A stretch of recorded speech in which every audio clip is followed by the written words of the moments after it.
Para penonton, para pemirsa, saya kenalkan dulu.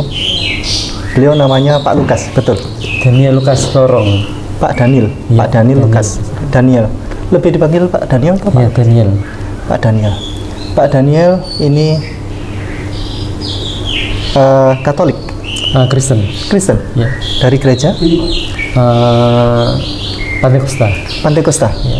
Berarti sama dengan beliau. Beliau GPSDI. GPSDI ya, Tuan Guru? Dari GPSDI juga? Aliran Pantekosta kan ada macam-macam anunya. Ada GSPDI, ada GPDI. GPDI. Bapak dari GPDI? Ya. GPDI. Gereja Pantekosta di Indonesia. Kemudian beliau ini orang baik, Masya Allah. Merelakan istrinya masuk Islam, anak-anaknya masuk Islam, bahkan sekolah di pondok beliau yang membiayai. Masya Allah, baiknya luar biasa. Kemudian saya baru dapat cerita kemarin-kemarin, ketemunya sekarang. Kemudian beliau sekarang nabung, mau kerja, bagaimana caranya bisa dapat uang banyak, mau mengumrohkan anak istrinya.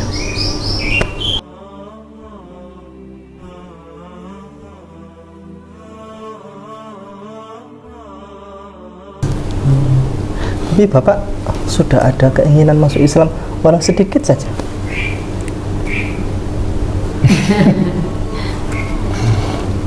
Ada dikit. Ada Dikit. Nggak apa-apa.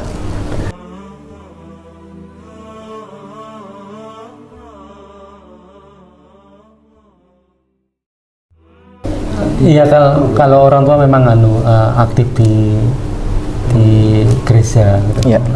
Jadi memang ada beberapa pertimbangan juga. Ya. Cuman ya itu tadi ya kita ikuti prosesnya dulu aja. Kalaupun memang udah kun fayakun kan. Ya. Ya,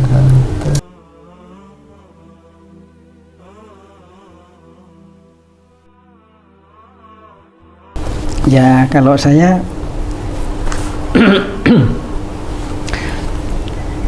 kebaikan itu memang harus ada cara untuk mengabadikan. Ya. Ya. Kebaikannya Pak Daniel Lukas ini hanya terbatas di dunia. Tapi mohon maaf ya, kalau beliau meninggal sewaktu-waktu, maka kebaikannya itu hapus, tidak akan sampai ke akhirat. Karena kebaikan yang akan sampai ke akhirat itu ketika seseorang melakukan syahadatain.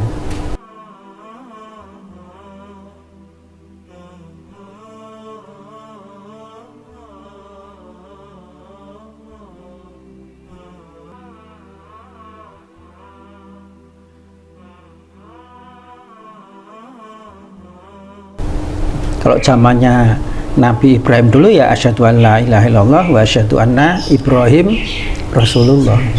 Ketika masanya Musa ya wa asyhadu anna Musa Rasulullah. Ketika masanya Isa atau Yesus wa asyhadu anna Isa Rasulullah. Ini ada termaktub, diabadikan di dalam Bible. Yohanes pasal 17 ayat 3. Ya. Inilah hidup yang kekal itu, bahwa mereka mengenal Engkau satu-satunya Allah yang benar, dan mengenal Yesus Kristus yang Kau utus. Berarti asyhadu alla ilaha illallah wa asyhadu anna Isa atau Yesus Rasulullah. Maryam Rasulullah. Iya.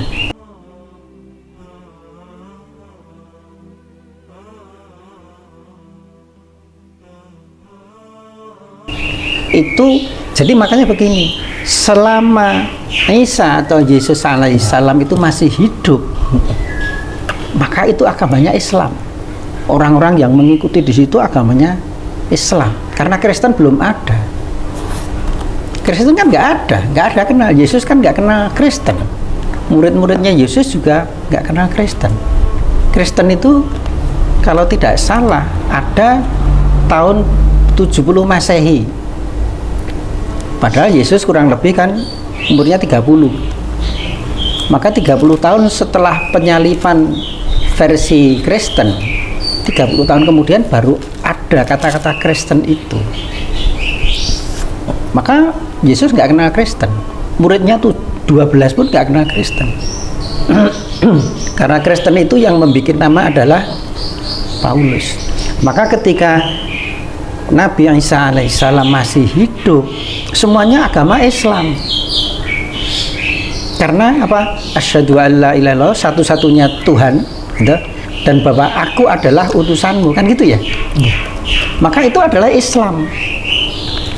Nah, ketika itu setelah Isa alaihissalam meninggal, kemudian 30 tahun kemudian ada istilah Kristen yang pertama kali dimunculkan oleh mulutnya Paulus di Antiokhia, itulah baru ada Kristen. Nah, kemudian Paulus ini membuat pengikut-pengikutnya terus. Nah, maka pengikut-pengikut Paulus inilah yang disebut Kristen, bukan pengikutnya Yesus. Karena pengikutnya Yesus pasti mengikuti yang tadi. Engkau satu-satunya Tuhan dan aku adalah utusan. Nah, ini yang kenapa semakin dibahas, orang semakin terbuka. Bahkan yang saya pernah baca di Amanat Agung, bahwa jadikanlah semua bangsa itu muridku, bukan hambaku. Artinya Yesus itu sebagai guru. Baptislah mereka atas nama Bapa, Anak dan Roh Kudus. Itu pembaptisan oke lah. Tapi sebagai apa? Tetap sebagai muridku, bukan hambaku. Nah, maka kita ingatkan pada yang belum syahadat, itu artinya belum ikut Yesus dan juga belum ikut Muhammad, tapi dia ikut Paulus. Menurut saya seperti itu.